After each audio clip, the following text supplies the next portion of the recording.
Voltamos a apresentar Jornal Brasil Rural. São exatamente 10 horas e 42 minutos no horário oficial de Brasília e nós estamos de volta com o Jornal Brasil Rural desta quarta-feira aqui pela Rádio Agro Hoje. E chegou o momento da nossa entrevista do dia. Para o bate-papo de hoje, nós recebemos a Ângela Ruiz, jornalista com foco em agro na agência Climatempo. Olá, Ângela, bom dia, seja bem-vinda. Oi, Mari, bom dia para você, bom dia para todos os ouvintes, de Mato Grosso que estão sintonizados aí na Rádio Agro Hoje. E nós temos um assunto muito bacana para conversarmos hoje, o Encontro Nacional de Mudanças Climáticas para o Setor de Energia e Agronegócio, que foi realizado na semana passada, a sua segunda edição. E, bom, debater sobre mudanças climáticas, Ângela, tem sido essencial, a cada dia, Tudo que nós vivenciamos nesse ano com o Rio Grande do Sul, efeitos ali das mudanças climáticas, mas não só o Rio Grande do Sul, Temos visto também secas, Nordeste, Amazonas, tantas situações aí que os eventos climáticos eles têm se mostrado, que afetam, a população dentro da cidade, fora da cidade, no meio urbano, no meio rural. E foi com esse intuito que surgiu, que foi criado o ENSEA, Ângela? Sim, exatamente, Mari. E para colocar os seus ouvintes na mesma página desse nosso bate-papo aqui, o Encontro Nacional Aplicado às Mudanças Climáticas, ele teve uma origem dentro da Climatempo quando a gente começou a debater o assunto dos impactos das mudanças climáticas que afetam, não só a cadeia produtiva do agro, mas a cadeia do setor elétrico brasileiro, que distribui energia, que transmite energia, que gera energia para o país todo. Então, o Encontro Nacional Aplicado às Mudanças Climáticas, o segundo encontro que aconteceu semana passada, e até que vocês estiveram presentes lá com a gente fazendo essa cobertura, trouxe para dentro desse debate desse segundo ano informações, ideias com os especialistas que estavam conosco lá para tratar, de previsões geolocalizadas e da aplicação dessas informações climáticas na operação, por exemplo, das propriedades rurais. O que a gente pode considerar, com isso?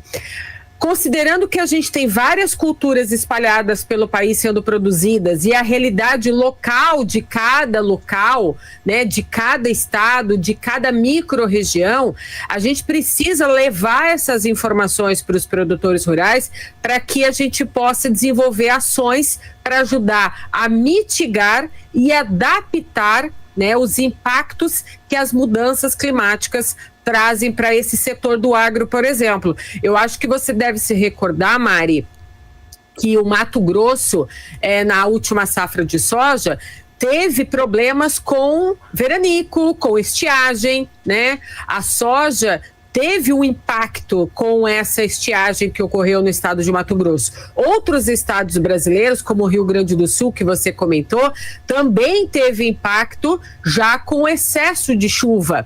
Mas antes desse excesso de chuva que o Rio Grande do Sul constatou, eles também tiveram impactos relacionados ao fenômeno Laninha lá atrás, que também tiveram seca, muitos produtores tiveram até que acionar o seguro. E depois do Laninha, eles tiveram problema com essas chuvas, agora também um pouco influenciadas pelo fenômeno El Ninho. Então, esse debate foi constituído dentro do Encontro Nacional para a gente juntar as ideias. A gente falou sobre como é importante ter dados históricos para essa previsão geolocalizada, para esse produtor ter um planejamento, E as próprias empresas de energia hoje no país, as distribuidoras, comercializadoras, transmissoras de energia, terem essas informações, esses dados, para que elas possam ter um planejamento corporativo para alcançar, o que a gente chama de segunda revolução climática do campo. Ou seja, juntar esse dado localizado com os dados históricos do passado para que a gente possa trazer para eles as melhores informações de monitoramento de clima para seguir no planejamento e na gestão no campo. Ângela, o encontro ele abordou, né, como você bem disse, essa relação, né, da energia, do agronegócio, com o objetivo de promover soluções, né, gerar comprometimento das empresas para enfrentar esses desafios ambientais, né, para mitigar esses impactos das mudanças climáticas. E qual que é a relevância, qual que é o papel do agronegócio nesse contexto? Nossa, esse papel é muito grande, viu, Mari? Porque, ó, só para você ter uma ideia, né? A gente teve dentro do evento alguns representantes da empresa do agro lá. E eu vou citar uns aqui. A gente teve representantes da JBS, da Marfrig, da Minerva. E aí todo mundo pergunta, né? As pessoas que estão ouvindo a gente agora perguntam, mas por que a JBS, a Marfrig e a Minerva estavam num evento desse tamanho? É porque essas empresas, elas precisam de estudos climáticos para ajudar a determinar a capacidade de retenção de água no solo, a monitorar as pastagens, né? Tudo isso vai favorecer esse avanço genético desses animais que estão no campo. Então, isso traz mais resiliência nas operações dessas empresas diante dos eventos climáticos que elas têm que enfrentar. Então, em termos de descarbonização, por exemplo, as empresas, elas atuam baseadas em metas climáticas aprovadas cientificamente para mitigar as emissões, né? Então, os estudos climáticos estão lado a lado com que essas empresas, né, como elas vão atuar nas operações delas. Outra coisa importante também que a gente pode mencionar aqui é que até que o professor José Luiz Tejon, né, estava lá no evento e ele comentou muito junto com a gente lá e com os outros especialistas, é a adoção de práticas sustentáveis no agronegócio, para a gente ter medidas de mitigação desses impactos do clima, para a gente poder observar o potencial, né, que esse PIB do agro nacional tem. Então, todas as operações que a gente vê hoje acontecendo também estão ligadas a essas práticas sustentáveis e essas medidas de mitigação desses impactos das mudanças do clima. São práticas, viu, Mari, que precisam ser pensadas em conjunto dentro das empresas que vão agregar resultado para o produtor rural, né? Parece um pouco complicado a gente falar isso, mas é importante que os produtores rurais entendam um pouco sobre mudanças climáticas, sobre o impacto dessas mudanças climáticas. Será que a soja que é produzida hoje no Mato Grosso, ela vai continuar sendo produzida durante daqui 20, 30 anos? Será que a gente vai ter impactos climáticos que vão provocar mais estiagem no estado? Como que a gente entende o que vai acontecer lá na frente? Tem estudos climáticos que a gente pode fazer, né, para a gente entender como vai ser esse comportamento do clima daqui 20, 30 anos, por exemplo.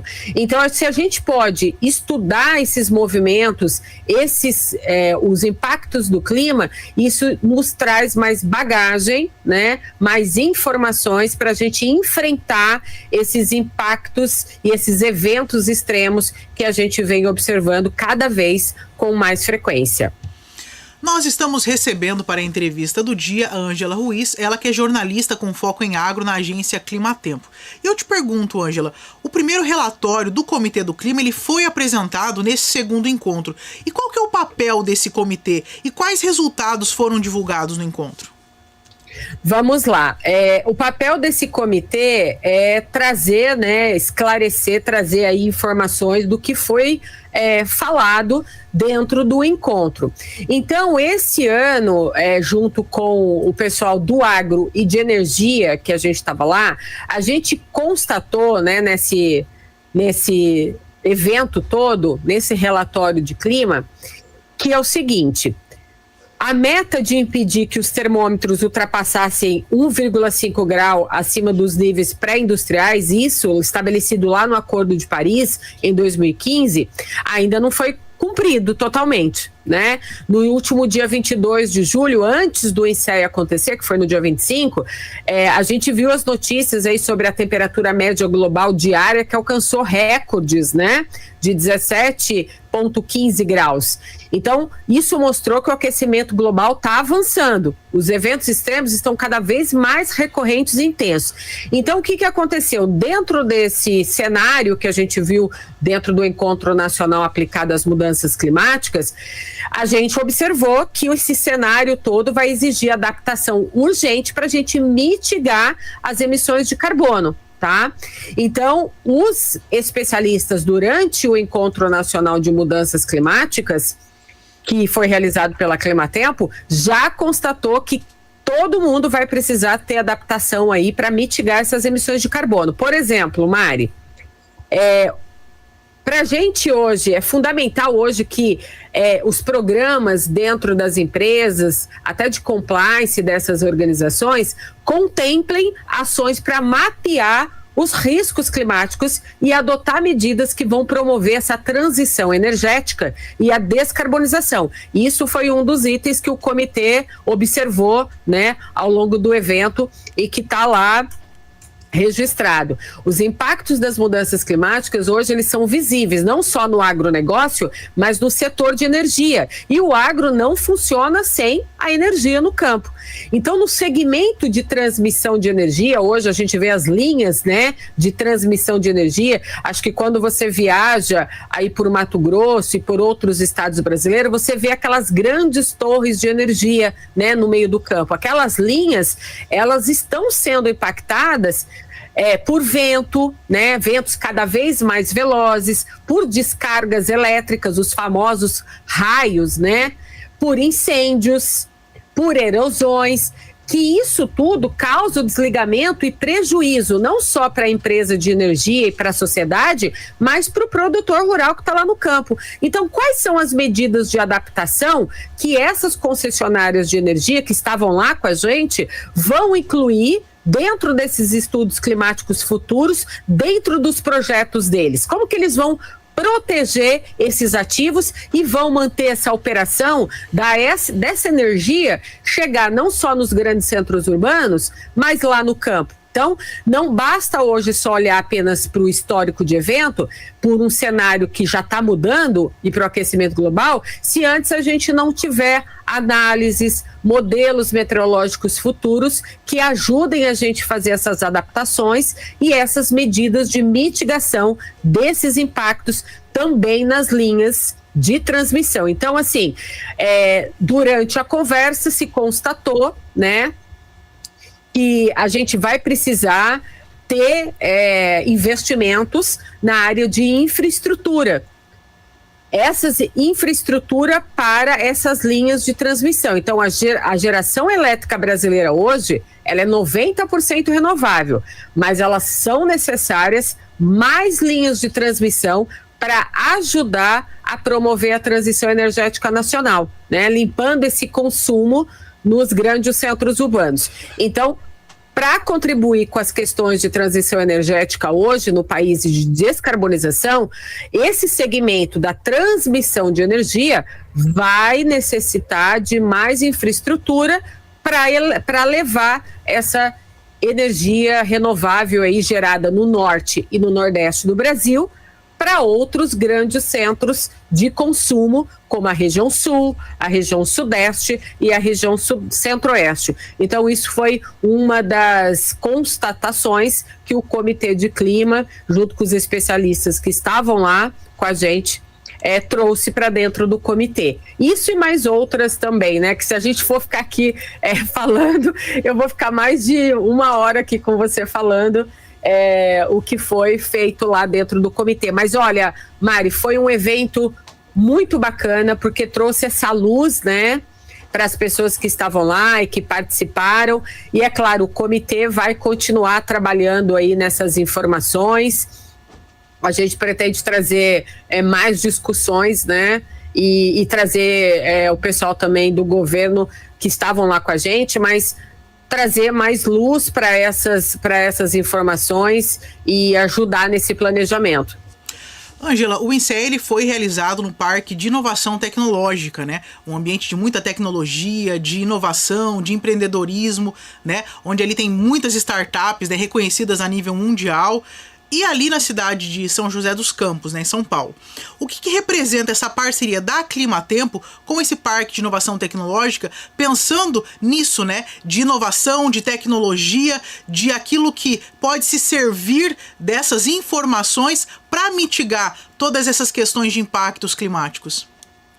Olha, Mari, excelente pergunta. A nossa parceria com o Parque de Inovação Tecnológica lá em São José já vem de mais de 5 anos que a gente tem um escritório lá no Parque Tecnológico, a Climatempo tem um escritório lá, e dentro desse parque existe um cluster de agro lá bem grande, tem 150 empresas trabalhando lá dentro do parque, empresas até que são muito conhecidas no mercado, outras nem tanto, mas todas essas empresas estão se dedicando a inovar, a trazer ciência e tecnologia para o agronegócio. Às vezes a empresa não é nem uma empresa do nicho do agro, mas ela já começa a ver que a tecnologia com qual ela trabalha pode colaborar de alguma forma para alguma solução no agronegócio. Isso é muito bacana. Então essas empresas lá dentro do parque, elas comungam, né, de um ambiente para que elas possam trocar ideias,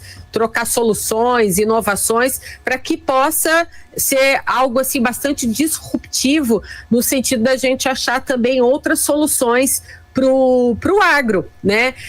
Junto com a gente lá no INSEA, por exemplo, estava o chefe-geral da Embrapa Territorial, Gustavo Spadotti. E o Gustavo, ele falou o quanto é importante a gente se desenvolver, a gente está dentro de um centro desse, de um parque tecnológico como esse, para que a gente possa desenvolver soluções que resolvam os problemas reais enfrentados pelos produtores rurais. Então, como a Embrapa e as outras empresas que estão lá, a gente precisa elencar as problemáticas hoje dos produtores rurais, ajudar a encontrar soluções tecnológicas para mitigar, né, as emissões de gases do efeito estufa, mitigar os efeitos das mudanças climáticas no campo. Então, tudo isso está ligado também à agrometeorologia de precisão, né, que faz aí, tem uma maneira muito de excelência de identificar, né, o que o produtor necessita desses eventos extremos, ajudar esses produtores a melhorar a genética das plantas. Então, estar dentro de um parque tecnológico como esse, estar lá junto com essas empresas, é ajudar, né, de forma disruptiva a encontrar soluções reais das problemáticas que os produtores rurais enfrentam hoje. Ângela, mais alguma informação que você considera importante trazer aos nossos ouvintes sobre esse encontro e sobre o resultado, né, que ele possibilita aí de acordos, de comprometimentos, de pesquisa para o setor do agro e de energia?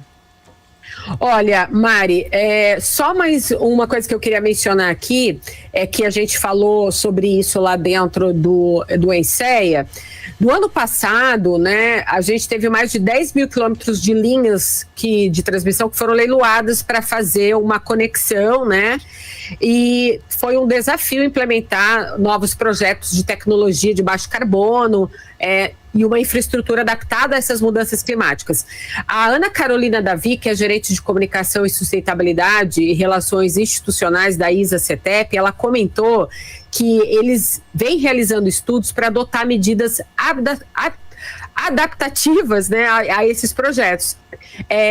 Mas os eventos climáticos mais extremos, eles são uma realidade hoje, é o desafio, né, deles hoje trazer essa discussão, esses impactos para a regulação do setor. A gente tem muita coisa para ser discutida ainda, né? Junto também com a ANEEL, a necessidade dessa intervenção regulatória, associada a à resiliência aos eventos climáticos, né? Nesses sistemas de transmissão e distribuição de energia. Lá dentro também do INSEA, uma coisa bacana que a gente também trouxe e falou muito sobre o uso do gás natural, do biometano, né, que vão possuir, já possuem, né, mas vão ainda possuir papel mais importante ainda nesse contexto da transição energética, pois elas são fontes energéticas, né, menos intensivas, que vão substituir os combustíveis fósseis. Então, assim, tem muita coisa para a gente discutir ainda. Eu acho que o Comitê do Clima vai, ao longo ainda desse último semestre do ano, trazer mais informações para a gente sobre o que foi discutido no INSEA, continuar trazendo abertura de discussões para que ano que vem, dentro do INSEA, a gente também traga, né, mais soluções, mais ideias em conjunto, que a gente traga também já alguns cases que já foram realizados entre a última edição do INSEA até o ano que vem, mas o importante de tudo é que a gente conseguiu unir a cadeia do agro que produz cana e milho para geração de energia, junto com esse setor de energia elétrica do país, que são as comercializadoras de energia, distribuidoras, transmissoras e geradoras de energia, né? Os dois mercados agora vão precisar se unir, né, para a gente poder fazer essa transição energética da melhor forma possível e da forma mais sustentável e renovável. Completando esse nosso bate-papo, eu queria aproveitar aqui essa sua audiência, porque eu te trago uma informação com bastante exclusividade para você aqui, que é sobre um radar operado pela Climatempo para monitorar o clima, que vai ser colocado lá no Rio Grande do Sul, né? A gente sabe que a região sul do Brasil é a porta de entrada de mudanças meteorológicas bruscas, né? Que tem afetado fortemente a região. Então, é pelo sul que essas frentes frias, os vórtices ciclônicos, as massas de ar polar chegam ao território brasileiro, né? E aí a gente sabe que isso impacta muito, esses fenômenos climáticos estão impactando bastante o governo do Rio Grande do Sul. Então, em parceria com o governo do Rio Grande do Sul, com a Defesa Civil, a Climatempo contratou um radar meteorológico, né, com tecnologia de ponta, para prever com maior precisão esse impacto do clima na capital gaúcha, na região metropolitana. Então, já está no início a criação, a instalação desse radar, a estrutura está no início, está sendo implementada lá no Rio Grande do Sul, junto com o governo do estado, a Climatempo, e está sendo feito lá os primeiros trabalhos para subir esse radar. Então, em breve, vocês vão ver mais notícias sobre isso aí nos próximos dias. Esse é o primeiro e maior projeto desse tipo realizado pela Climatempo numa capital do Brasil, né? É um projeto, imagine só que nós vamos ter um radar meteorológico lá no Rio Grande do Sul, né? De grande importância para ajudar a cidade de Porto Alegre, região metropolitana, a identificar com antecedência esses riscos, essas ameaças dos fenômenos meteorológicos extremos que atuam na região. Então, é uma informação muito importante. Essa estrutura já começou a ser preparada, tá? Teve estudo técnico para isso, para a instalação desse radar, né? Então, é isso. É uma informação muito importante que eu te trago. É um equipamento bastante robusto, com uma modelagem de alta precisão para identificar com antecedência esses fenômenos. Então, além da gente instalar esse radar lá, a gente vai ajudar a operar, realizar o monitoramento desse tempo com esse novo radar. A Climatempo também vai ser responsável pela manutenção desse equipamento. Então, é uma informação aí muito importante que eu te trago agora, que já começou o início da montagem da estrutura desse radar que vai ajudar aí o estado do Rio Grande do Sul. Uma excelente notícia. Excelente, Ângela. De fato, é algo que é necessário, que é importante e que faz toda a diferença, né? Se antecipar isso que pode vir a atingir, né, tanto o estado quanto o restante do país. E algo importante nessa informação é que muitas das questões que acabam atingindo estados, municípios, há uma previsão meteorológica que muitas vezes não recebe a credibilidade e o valor que ela tem, né, Ângela? Esse é um outro lado importante também desse assunto, né? Com certeza, porque você imagine só, é uma estrutura gigantesca para instalar esse radar lá. Ele tem, é claro, uma operação, uma manutenção, tem uma equipe para trabalhar atrás disso tudo, né? E tem o pessoal que vai operar 24 horas, profissionais de meteorologia que vão estar operando esse radar 24 horas, recebendo esses dados, né? Vão trabalhar dentro de uma sala de controle da Defesa Civil do Rio Grande do Sul. Então, essa equipe, além de operar o novo radar, ela vai ser responsável pela emissão de avisos e alertas para a população. Então, veja bem, é uma quantidade de pessoas trabalhando por trás de um equipamento, né, que vai ser muito valioso aí para trazer as informações com antecedência. A gente está muito contente que essa operação em breve vai estar disponível aí e essas informações chegando com antecedência para a população. Eu acho que a gente vai poder ajudar nessa prestação de serviço com antecedência, porque você sabe, né, Mário, os eventos extremos, eles estão acontecendo cada vez com mais frequência e atinge a população, né? Então a gente precisa ajudar a prever aí esses eventos.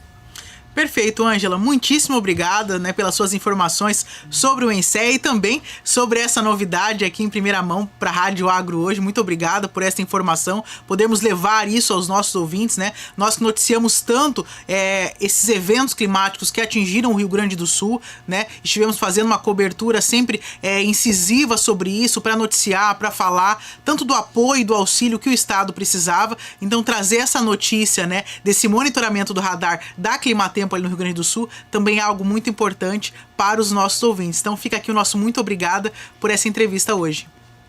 Eu que agradeço, Mari, e eu peço que todos acompanhem, né, através do site da Climatempo, www.climatempo.com.br, e também nas nossas redes sociais, no Instagram, no @agroclima, no Twitter e também no TikTok, essas informações todas de prestação de serviço, o que está acontecendo na previsão do tempo hoje no país e também essas notícias aí que eu acabei de trazer aí com exclusividade para você, acompanhando aí, né, agora a instalação desse radar. Muito obrigada, Ângela. Encerramos aqui a entrevista com Ângela Ruiz, ela que é jornalista com foco em agro na agência Climatempo. Nós vamos para um breve intervalo e voltaremos já já com outras notícias. O Jornal Brasil Rural volta já.